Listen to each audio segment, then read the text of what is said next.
बच्चों, आज हम एक अपने आप से वादा करें कि हमने एक लक्ष्य बनाया था कि हम यूपीएसआई में सफल होकर के रहेंगे।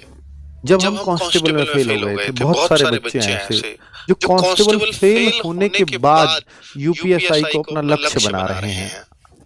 लेकिन मुझे लगता है कि वो लक्ष्य कुछ बच्चों को तो बहुत अच्छे से याद है और कुछ बच्चे शायद उसको भूल गए हैं। जो बच्चे भूल गए हैं, मैं उनके लिए भी एक गोल्डन अपॉर्चुनिटी लाया हूँ। तो इस वीडियो को एंड तक देखना ना भूलें, ये आपके लिए डेफिनेटली फायदेमंद होने वाली है। इस वीडियो में मैंने बताया है कि बचे हुए 70 दिनों में आप अपना सिलेबस कैसे कंप्लीट कर सकते हो। तो वीडियो को एंड तक देखना, स्किप जरा भी मत करना ताकि कुछ मिस ना हो जाए। तो मैं वीडियो शुरू करता हूँ।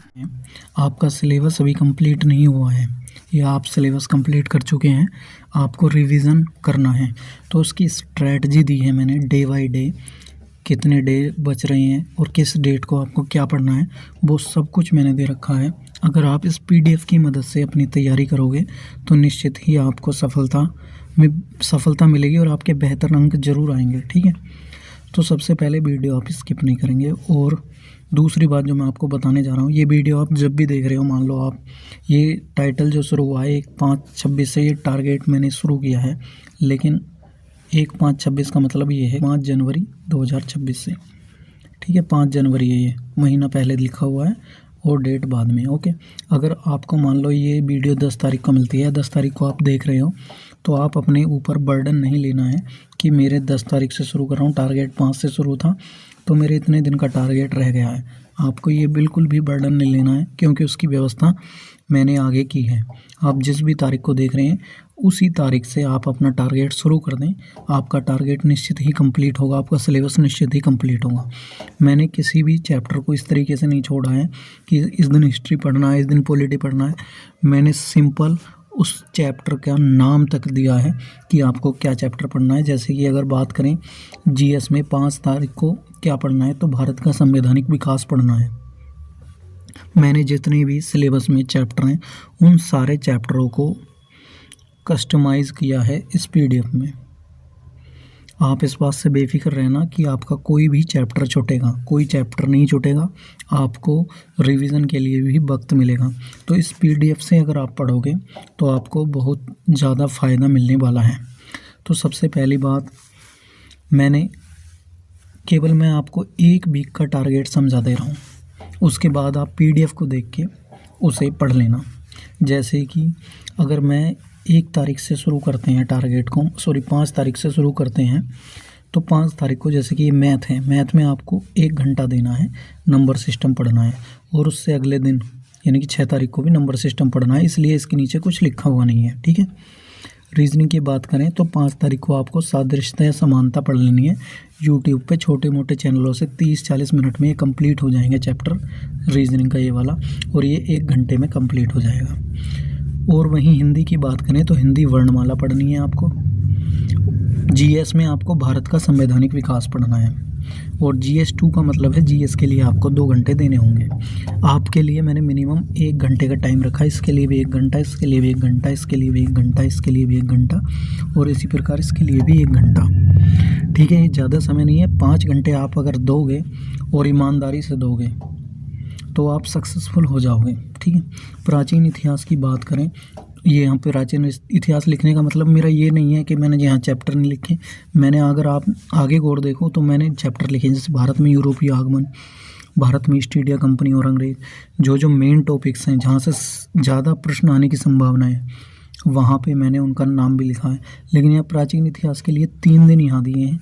और उसके बाद भी जब आप आगे देखोगे, अगर आप आगे देखोगे तो मैंने वहाँ भी, ये देखो एंशिएंट हिस्ट्री है, यहाँ भी मैंने समय दिया है। कब? जब ये 26 तारीख को फिर से एंशिएंट हिस्ट्री आ गई है। इसके पीछे का लॉजिक मैं आपको समझा दे रहा हूँ।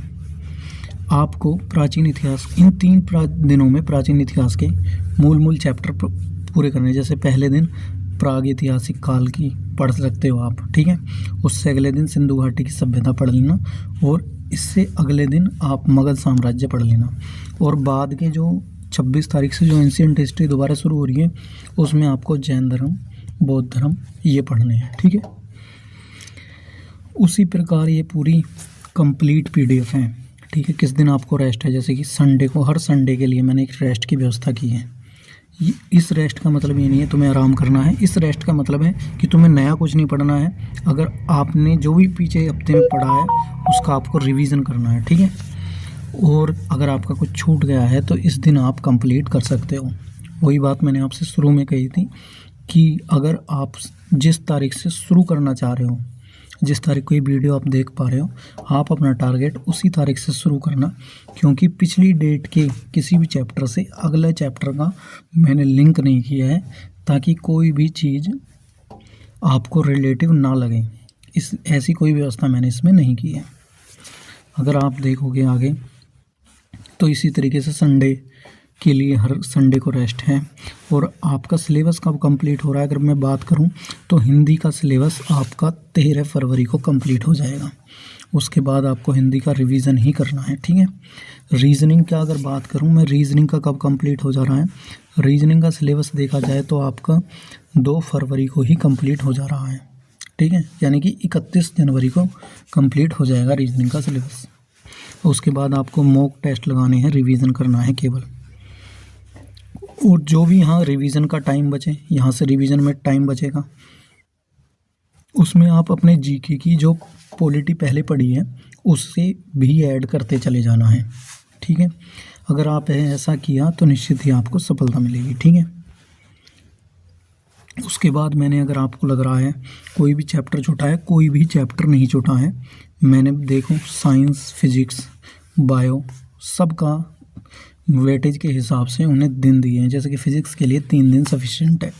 आप फिज़िक्स की कोई भी 3 वीडियो यूपीएसआई से रिलेटेड देख लेना। 1 घंटे की 3 वीडियो आपने देख ली और उसको पढ़ लिया ध्यान से, तो आपका अगर क्वेश्चन फिजिक्स से आना होगा तो वहीं से कंप्लीट हो जाएगा। बायो का वेटेज ज़्यादा होता है, इसलिए बायो के लिए मैंने 5 दिन दिए हैं। कोई भी 5 वीडियो आप देख सकते हैं। केमिस्ट्री के लिए 3 वीडियो आपने देख ली, बेसिक चीज़ें पढ़ ली तो आपकी कंप्लीट हो जाएगी। बात करूँ इकोनॉमिक्स की, तो इकोनॉमिक्स को भी मैंने चैप्टर वाइज सेपरेट कर दिया है, तो उसमें भी आपको घबराने की बिल्कुल भी ज़रूरत नहीं है। जैसे कि चैप्टर के नाम दिए हैं, भारतीय अर्थव्यवस्था के क्षेत्र पढ़ने हैं, उस दिन तुम्हें किस दिन पढ़ना है, 23 फरवरी को। मुझे लगता है आपको मेरी बात समझ आ गई होगी। वीडियो ख़त्म करने से पहले मैं आपको ये और गुजारिश करना चाहता हूँ, अगर आपको ये इन्फॉर्मेटिव लगा हो और आप चाहते हैं कि डे बाय डे मैं आपको टारगेट दूँ या कोई सजेशन दूँ, तो उसके लिए आप चैनल को सब्सक्राइब ज़रूर कर लेना।